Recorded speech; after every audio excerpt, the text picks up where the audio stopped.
Olá pessoal, tudo bem? Meu nome é Leandro Rosadas e eu estou em mais um vídeo para ajudar você muito mais longe. Hoje eu quero falar sobre um assunto que foge um pouquinho da curva dos assuntos que eu tenho falado nos últimos dias, mas uma pessoa que se chama Lucas, lá de Volta Redonda, me fez uma pergunta e eu quero dividir esse assunto com você porque ele falou o seguinte: Leandro, eu trabalho hoje numa empresa que era mercadinhos de bairro, pequenos. A gente foi crescendo, nossos mercados cresceram. Hoje a gente já tem CD, já está pensando em montar um atacarejo. E aí o ponto é o que a gente precisa fazer hoje para como que a gente transforma lá um mercadinho de bairro numa rede de supermercados, né? Quais são os passos, o que eu deveria ter cuidado, o que eu deveria pensar em fazer. Então, se você não fez isso ainda, curta, compartilha esse vídeo. Não se esquece de inscrever na minha lista VIP, mas o assunto de hoje vai ser um assunto um pouco mais extenso. Então vai ser um vídeo um pouco mais longo para eu poder explicar os 7 pontos chaves que você precisa trabalhar para você transformar um mercadinho numa rede de supermercados. Então, quais são os 7 pontos chaves? O primeiro ponto é o seguinte: você precisa trabalhar a gestão de equipe que você tem, a sua gestão de funcionários. Para você trabalhar a sua gestão de funcionários, você tem algumas questões que você vai ter que trabalhar.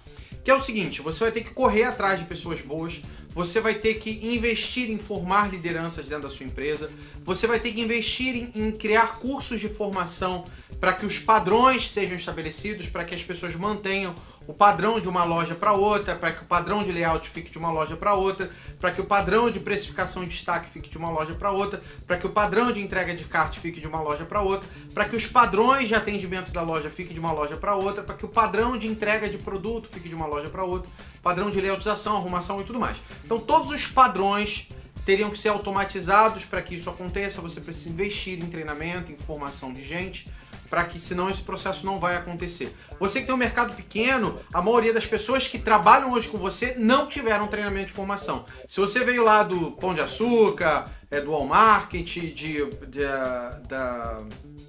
do Grupo Carrefour, ou das grandes redes, ou das empresas que investem em treinamento de funcionário, você já vai ter um pessoal um pouco mais capacitado. O problema é que a maioria dos mercados começa pequenininho, o dono trabalha, daqui a pouco bota o funcionário, vai treinando ele, e aí o dono mesmo não teve treinamento de formação, então ele vai ensinar o que ele aprendeu na prática, mas falta de vez em quando técnica para você conseguir ter resultados melhores. Então investir na gestão de funcionário funciona. Tudo que você soube levou você até aqui. Para você poder avançar para o próximo nível, você precisa necessariamente investir em treinamento de gente. A segunda estratégia que você vai ter que fazer vai ter que ser você entender o nível de importância que tem você ter um sistema de gestão que funcione. Então, a segunda coisa que você vai ter que ter é buscar um software que realmente te atenda, buscar um software que realmente entregue o resultado que você deseja. E aí a gente tem diversas opções de software para poder fazer, mas você tem que procurar um que te atenda naquele momento, que consiga ter as ferramentas que você precisa, que consiga te entregar o resultado que você deseja para aquele momento que a tua empresa está. Tá? Não adianta você achar que você vai pegar um software que vai ficar com você pelo resto da vida. Se você estiver crescendo, pode ser que aquele software que você fique não consiga te atender no longo prazo, porque a tua empresa vai crescer e vai necessitar de mais ferramentas e vai precisar automatizar outros processos que não necessariamente tem no software de gestão que você está hoje. Você tem que procurar o que é melhor para a sua empresa e não necessariamente ser fiel à empresa de software, a não ser que ela venha desenvolvendo as ferramentas que você precisa ao longo do tempo. Caso não, e caso você não tenha tempo para ficar esperando isso acontecer, a minha recomendação é que você busque uma ferramenta que seja mais aderente para o teu negócio nesse momento. Eu digo isso, eu tenho vários parceiros de empresas de software, mas eu tenho que buscar o melhor para você, que me segue no canal, para você, que muitas vezes é atendido pela minha consultoria e está assistindo o meu canal hoje. Então, você precisa entender qual é a melhor maneira de poder funcionar isso. A terceira sacada você precisa necessariamente, quando você chegar a ter mais do que 3 lojas, a partir da terceira loja você já tem que pensar em ter uma central de distribuição. Para falar a verdade, existe uma conta, né, que a gente diz que assim, a partir de 10 milhões de reais de faturamento mês, você necessariamente tem que ter uma central. Eu considero que um pouco menos você já tem que procurar uma central, montar uma central de distribuição. Nela você vai passar a centralizar alguns produtos que vão cair lá e de lá você vai redistribuir para suas lojas.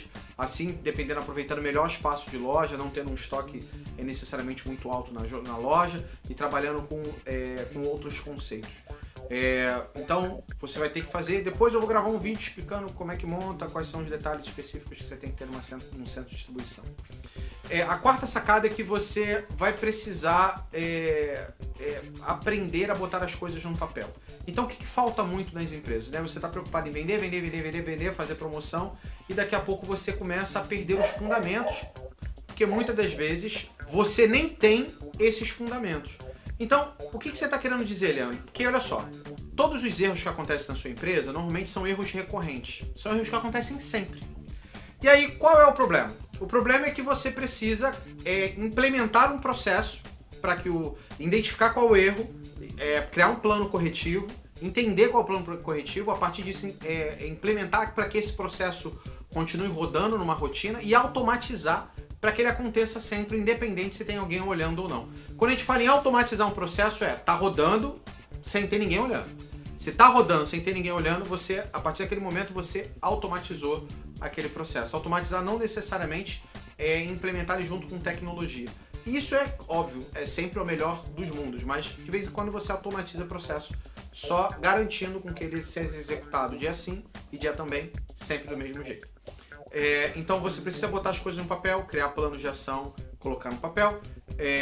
Você precisa ter metas de implantação, metas para que aquilo aconteça, porque senão o seu resultado não vai ser exatamente do jeito que você quer.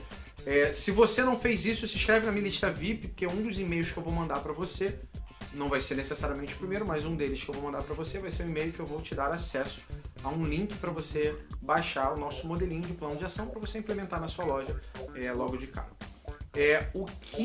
A quinta sacada é que você precisa implementar um departamento de prevenção de perdas. Não é registrar a perda, que nem é registrar a perda, né? Tu registra a quebra, que é necessariamente o produto que estragou um tomate, você vai lá e lança que estragou. Joguei tantos quilos de carne de sebo fora da carne, aí você vai lá e registra. Estragou tantos produtos, você vai lá e registra. Isso aí não é perda, isso é quebra. A perda é o que você consegue calcular quando você tem diferença entre o que realmente diz, que o teu sistema diz que tem no teu estoque, e o que quando você conta descobre, né? Então, a diferença negativa disso é que a gente chama de perda invisível.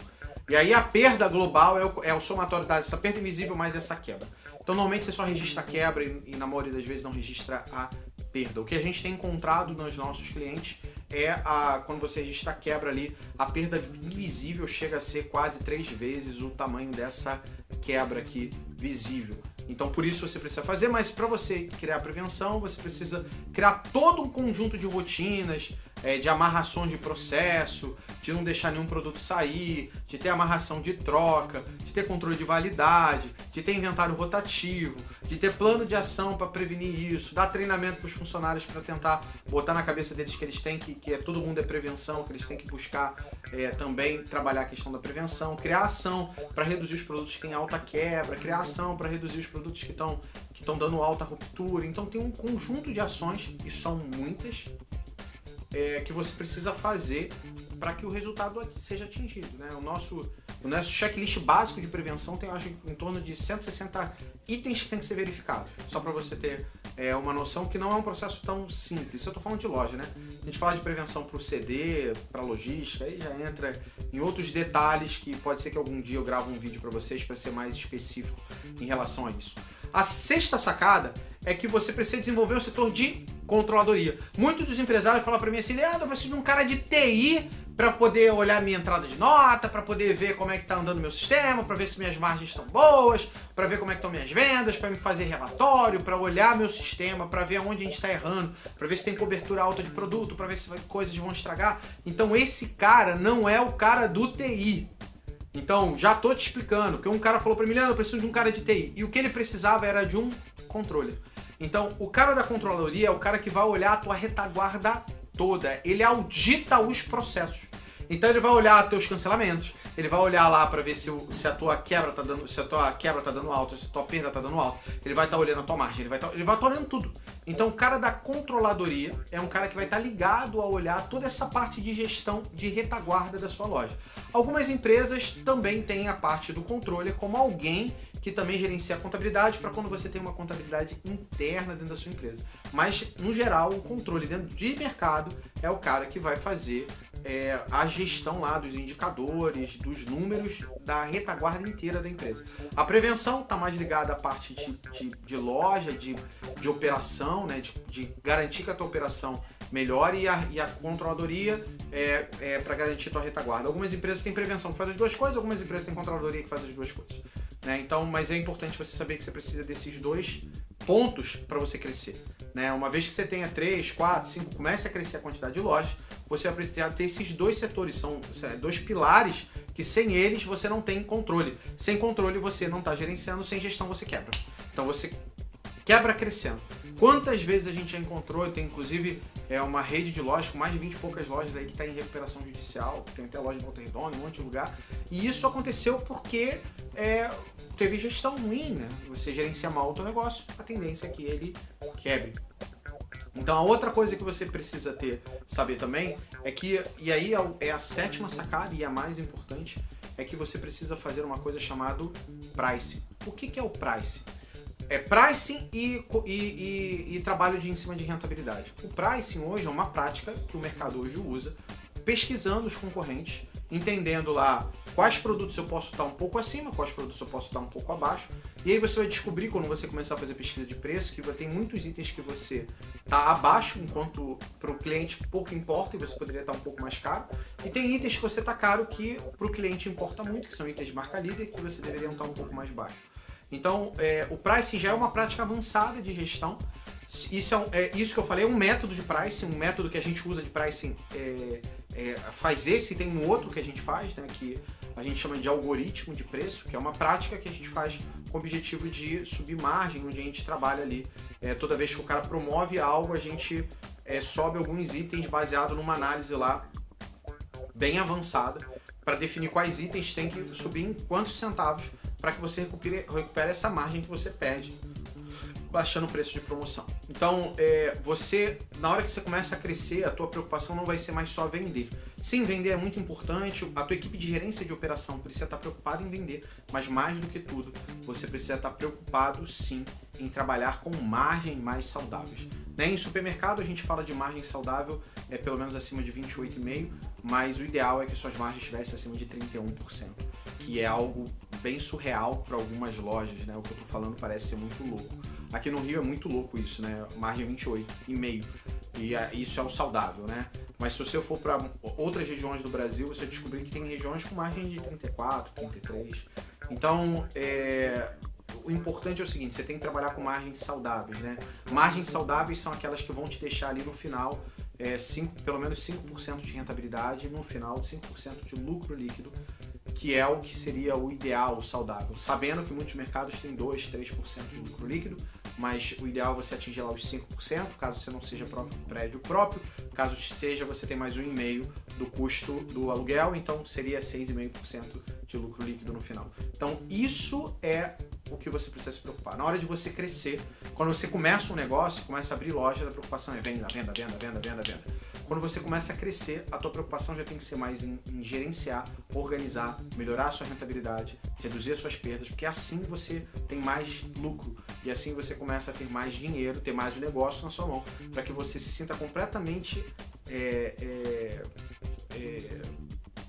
confiante que você pode avançar para a próxima loja sem grandes problemas.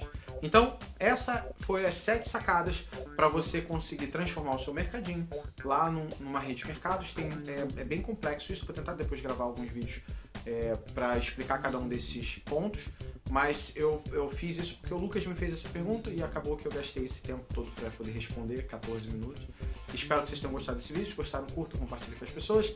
Espero encontrar você no próximo vídeo e não deixe de, por favor, se inscrever na minha lista VIP para você receber conteúdos completamente exclusivos que eu não divulgo aqui no meu canal. Beleza? Um abraço e a gente se vê no próximo vídeo. Valeu!